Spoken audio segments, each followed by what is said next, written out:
ఎందుకయ్యా ఎందుకయ్యా చెన్నైని అడగాలి? కలుపు తీయడానికి ఎంతమంది కూలీలు కావాలో చెన్నైకే తెలుసండి. శనక్కాయలు ఏ కొట్లో అమ్మాలో చెన్నైకే తెలుసండి. జొన్న చేనుకు మందు కొట్టారో లేదో చెన్నైకే తెలుసండి. అయ్యా మరి నేను వెళ్ళొస్తానండి. ఎక్కడికి వెళ్తున్నావు? చెన్నై దగ్గరికండి. ఎందుకు? అదేనండి, కౌలు డబ్బులు ఎవరెవరి పేరుతో ఏ ఏ బ్యాంకుల్లో వేయాలి, ఈ దివాణానికి కావలసినటువంటి వస్తువులన్నీ ఎక్కడ కొనాలి, ఇవన్నీ చెన్నైకే తెలుసండి. అడిగి తెలుసుకుందామని బయలుదేరా. ఏంటయ్యా ఇన్ని రోజులు ఇవన్నీ చెన్నై చూసుకుంటుంటే మీరందరూ ఇంట్లో తిని కూర్చుని ఏం చేస్తారు? గాడిదలు కాస్తున్నారా? చే ఇది ఇల్లా సత్రమా? అబ్బా నువ్వు ఉండవయ్యా, నేను చెప్తున్నాను కదా. వంటింట్లో ఏమేం చేయాలో ఎంతెంత చేయాలో తెలియక అందరూ ఖాళీగా కూర్చున్నారు. 2 రోజుల నుంచి చెన్నై పళ్ళకు రావట్లేదంటగా. వెంటనే డ్రైవర్ పంపించి చెన్నైని పిలిపించండి. 2 రోజులుగా నువ్వు ఎక్కడికి వెళ్ళావు? సముద్రం ఎలా ఉంటుందో చూద్దామని వైజాగ్ వెళ్ళానండి. వెళ్ళా సముద్రంలో గోవిందయ్య అయ్యా ఈ లెక్క చూసి పంపించి. అలాగే అగా.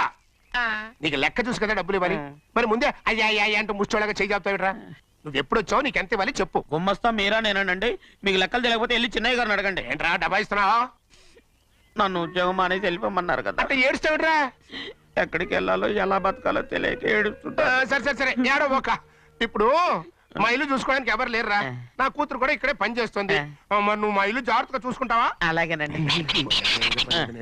ఈ ఉద్యోగం పర్మనెంట్ కదండి? అది నీ నరకం మీద ఆధారపడి ఉంటుంది. అంతే కదా.